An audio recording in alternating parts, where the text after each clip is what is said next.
Hi, and this is Earl. We're here today with Harry and Son. We wanted to stop by, just get some conversation over one of the oldest clients that we have to talk about the safety services. In a few minutes, we will be meeting with him and sharing the information.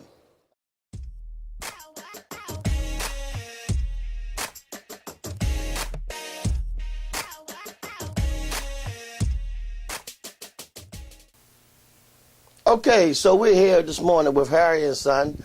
Good morning, Harry. How are you? I'm doing well, buddy. How are you? Pretty good, pretty good. It's good to be here.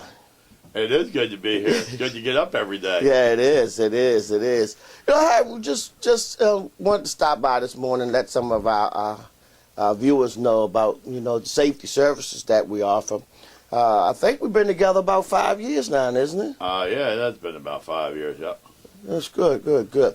I guess the best thing that we would like to talk about first is how has it worked for your company? It's worked very well. Early on, I was getting some payouts by, OSHA would stop by occasionally at these jobs, which are everywhere these days, and got some fines and some violations, and so once I got hooked up with you and we got the guys trained with the, the 8-hour courses and then the guys with the 30-hour, it made a big difference. I mean, it kind of gave them a direction in which to go in, so they would know the difference between right and wrong on these job sites. Yeah, very important from a business standpoint. So OSHA came in, and how did that work out? Did you end up... I negotiated a couple of them. I've only been called in, I think, 3 times, and you've helped me out with 1 or 2 of them. I don't remember. I think it was 2. 2 of them, yeah. So. But yeah, at the same time, you don't want that situation. You don't want that on your record. Yeah. And you surely don't want your insurance company getting a handle on that either. Yeah. So.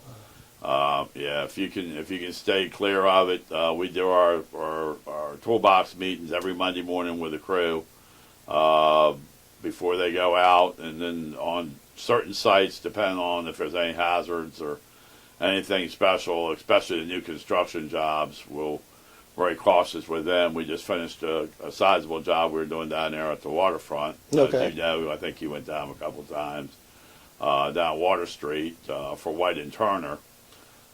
Which is a big general contractor in the area, and they had a lot of things that we typically don't normally do that we implemented into the day-to-day routines.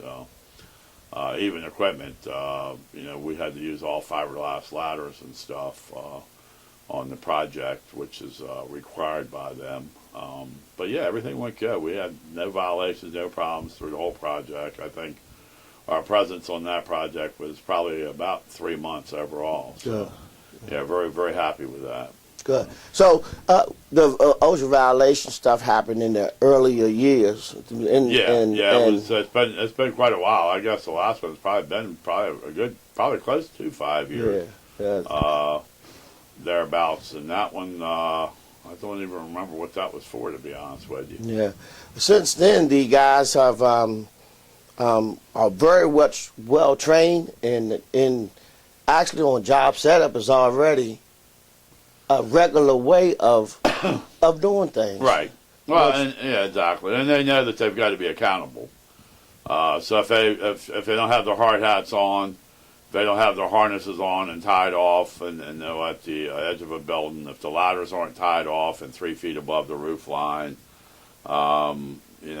Steel-toed boots if needed, or in some cases, some of the jobs we can actually use tennis shoes on the roof itself with the thermoplastics. Mm-hmm. But it's all part of the day-to-day routine that these guys are supposed to be familiar with. If they're tearing off, they should have the safety goggles on, should have gloves at least to protect their hands, and it's just part of doing business as usual on a day-to-day basis these days. Just listen to your response. It kind of sounds like some of the safety stuff has rubbed off on you. It has rubbed off. Well, I've always been a safety fanatic for for everything. I mean, in 40 years I've been in business, safety has always been my number one priority. I never wanted to have an employee come to work and not go home. So that's always been there. It was just a matter of implementing a system with somebody who could put it together and put the guys through the training program that needed to be trained, so it becomes a regular, repetitive ritual every day. Right. Like getting up in the morning and tying your shoes. It's part of what you do, and then eventually you do it often enough, you don't think about it. You just automatically know you're supposed to do it. Yeah. You get out of your truck on a construction site, the first thing you do is you put your hard hat on. Yeah. Right. Absolutely. Before you walk, into the site or anywhere near the site. And that way there, it's one less thing you have to worry about, and the rest of it is just following protocol, whatever the protocol may be.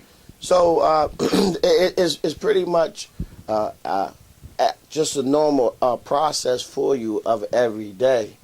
But when we talk about safety, we talk about developing a health and safety program that fits or customized to your outfit's day-to-day task or day-to-day activity.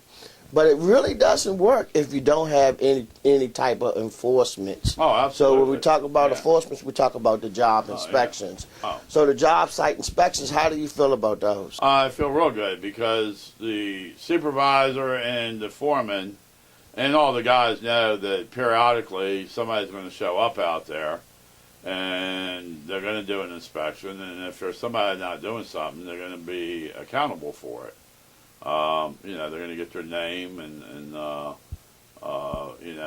we implemented a fine system, but to this point I haven't really had to use that, to be honest with you. Early on was something that was trying to get through these guys, but it's like anything else. The harder you work with them and the more you try to implement it, eventually they pick it up and they go with it. And you know that firsthand because you do most of the inspections on these projects. And it seems our biggest problem that we have is our extension cords. Which you've taken more extension cords off my job sites because the ends of them breaks loose from the rubber. But you've probably taken hundreds or thousands of dollars worth of them off the site. And I understand that it's part of the protocol for OSHA as far as the tools and equipment. So it's made that part of life a lot easier. It's hard enough to go out and get to work. It's hard enough to get the guys to do the work and get the work corrected than to have to worry about somebody coming along with it's writing fines and violations. So it's definitely makes me a lot more at ease. Good. I just wanted to touch back on that. You saying that it's definitely, one, hard to obtain work, two, hard to find labor, three, much less have to worry about safety. It's better just to have someone. Oh, absolutely. It's because the world has changed considerably. I mean, like I said, I started 40 years ago in this business, and it was funny. We were cleaning in the warehouse here a little while back, and I found one of the old harnesses we used to have. It was a 4-inch vinyl strap that went around your waist with a hook in it.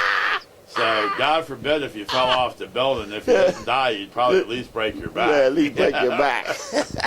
But I mean, it just goes to show how far the safety aspects of work is these days. And people who follow the protocol and do what they're supposed to do, 99.5% of these guys are going to come home safe. Stay safe at the end of the day. Stay safe at the end of the day. And the ones who don't pay attention are the ones you usually read about or hear about, that they didn't have the harness on or something kind of crazy took place that caused that accident and in a lot of cases untimely deaths as well. So I don't know if you notice or not, but OSHA say that 90% of the accidents happen to people who have 5 years or greater in the field. Oh yeah, because the more lackadaisical about it. Yeah, they're more like You figure, oh, I've been doing this for so many years. I don't need to do that. Hell, I'm not going to need a harness to Right. go up there. I'm only going to be there 5 minutes. Right. Those are the ones that usually something happens to. Unfortunately.